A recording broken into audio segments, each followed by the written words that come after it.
Hi everybody, welcome to Raising Siphosethu. So I wanted to answer one question by the viewer that asked on my last video, how do we communicate with Siphosethu? I think honestly, when it comes to questions of communication, a lot of the times when people are asking about communication, they are really referring to talking or speaking, okay, which is like one small element of or small part of communication. Communication is so broad, okay, like for an example, hugging is a communication, and simple hugs, okay.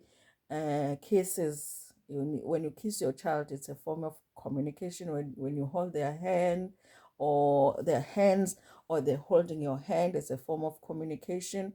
When a child cries, it's a form of communication. And simple cries when they laugh, when they smile, when they change certain expressions on their faces, that's a form of communication. So, and I think a lot of those things we've shown them on our videos. That's why I think that this question is not really about communication, but about speaking, because all of those things we have shown Sipho do, except we have not shown Usipo speaking, because she is not verbal, or she does not have the speech ability. Okay, so now, for me to explain how we speak to Siphosethu, and or maybe even explain her ability or inability, the things that she's able to do or not do. If you think about it, when somebody speaks to you, the first thing that you do is that you look at them. A lot of the times when you realize someone is speaking to you, you look at them, they're looking at you. So there's so many things, so many senses that you use when you communicate. So when somebody speaks to you, a lot of the times you look at them. So your eyes would look at the person. So besides you listening to them with your eyes, you make out. So the combination of you hearing what they're saying and how their mouth moves, your brain makes up what they are saying to make sense of what they are saying to you. You know, so there's nothing wrong with Siphosethu's eyes. Siphosethu can see.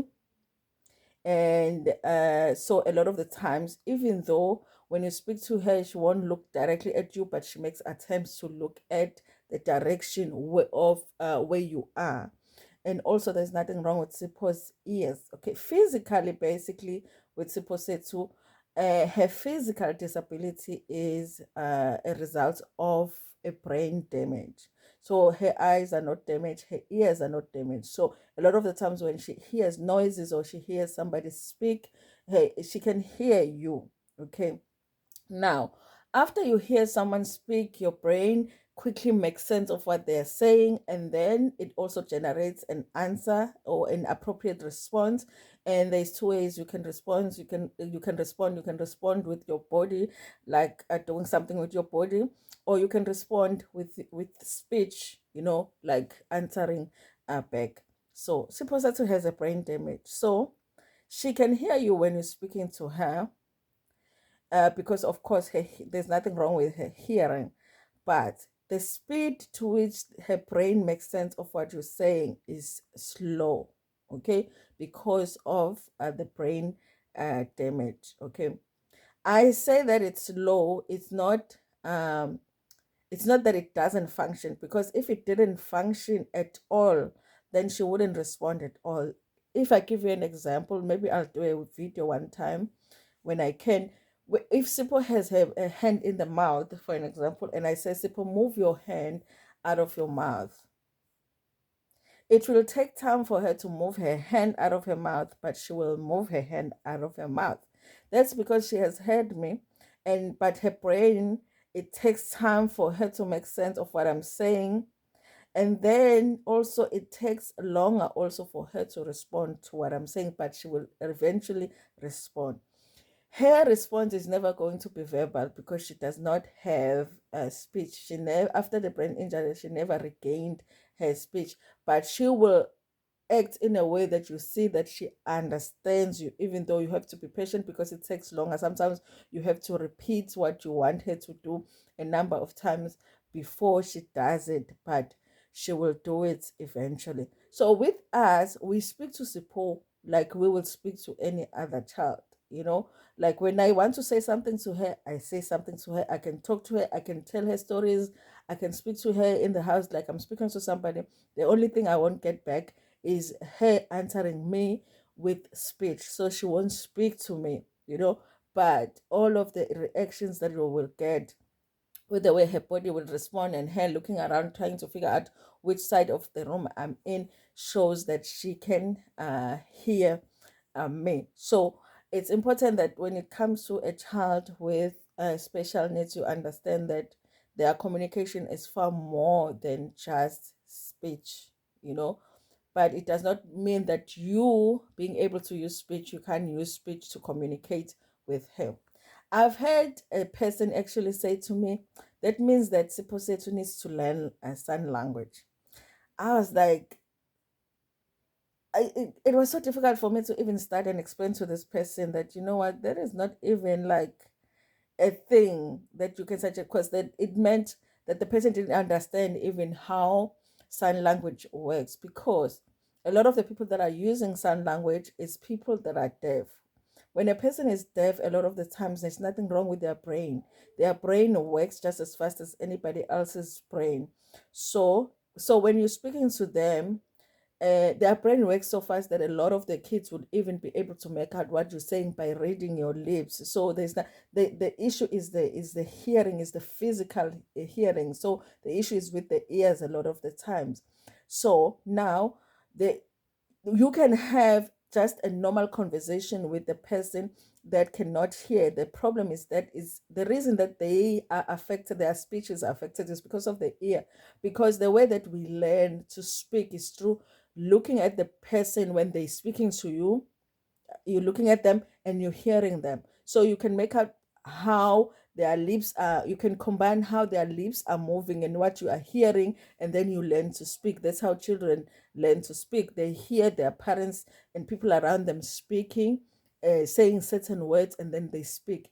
But if a child is deaf, obviously that's not happening for them, because like if you're speaking and you're not looking at them, they can't hear you. So it's going to be hard for them to learn to say certain words because they can't hear you, they can't hear how the words are sounding, you know. So it's difficult for them. However, their brain, once they figure out what you're saying, their brain is fast to actually make up the response, and then they can respond with sign language. That totally wouldn't work with Siposetu, because one, that will mean that she will have to have some kind of coordination when it comes to her hands, how she has to make up the sign. That's even more difficult than learning speech, if you ask me. So that's not something that she would be able to do do sign language. It just wouldn't make sense. The issue with supposed even speech, actually, even speech, because when she was younger, she actually learned to speak. She was making sentences and all of that.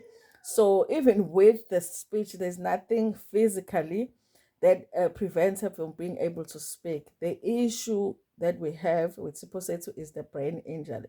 And basically, guys, they would say that your brain is the engine of your body. It really is. Like everything that you do with your body, if you have a brain injury, it affects everything. It affects because your brain tells your body what to do. You know, the fact that you're able to walk, you're able to use your hands, you're able to speak, you're able to make make sense of what people are saying to you. It's your brain. There's a lot that get affected because when you have a brain damage, even if your body is perfectly fine, because with supposed there was the issue, everything was fine.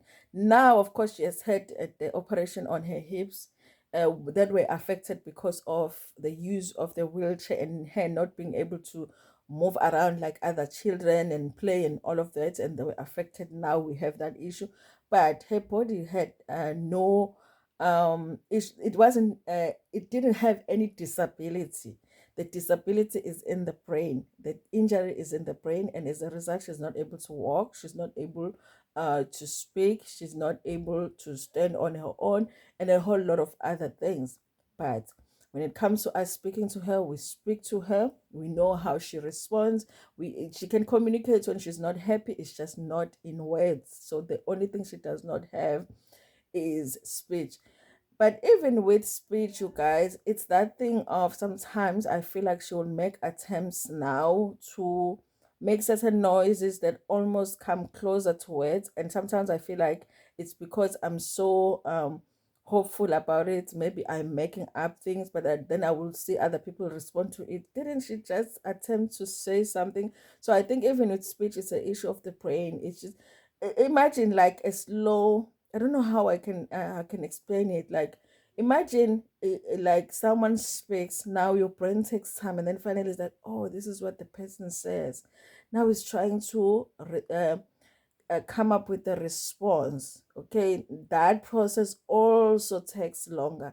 Now once the brain has figured out how you want to respond, now it has to make words. Okay, now it has to make words, and then your brain has to tell your mouth to move a certain way, and then instruct your voice to come out. It's a lot that takes place for us to be able to speak. Okay, so that's why she has issues with the with speaking, because of the brain injury. I hope it makes sense. Okay, I hope it makes sense. Anyway, you guys, I do appreciate the question. Actually, I don't mind the questions, and I don't think that parents with kids with special needs don't mind the questions. And I'd rather have someone ask questions than someone said something that is ignorant. I'd rather have someone say, "Listen, I don't. Why is this like that?" What I would say don't do is stop a mother with a child that has a disability at the mall that you don't know, and you're like, I've always wanted to ask. Let me ask you this, because that has happened to me. Like someone would just stop you at the mall and be like, "What's wrong with your child?" Like I would be like, but if you have a parent in your life that has a child with a certain condition that you don't understand, you want to understand better, I find that parents don't mind that. I don't mind people around me asking questions just to understand the situation. But that just don't stop some woman, on the streets and be like, because, you know, I just want to be going around my business, okay? But here on this channel is about that. It's about us sharing our experience with Siphosethu, and hopefully people can learn, you know, and also people can get to realize that raising a child with special needs, it's not all gloom and doom, but it has its own challenges, but it's doable. I want, even other parents that have the situation that is new in their life to feel like, you know what, it gets better. You get used to it, and this is what, if they can see me do it, they can, so if you have questions, I don't mind here, but don't stop a mother at the mall trying to shop with her kid and be like, yay, I have 10 questions here to ask. Thank you so much, you guys.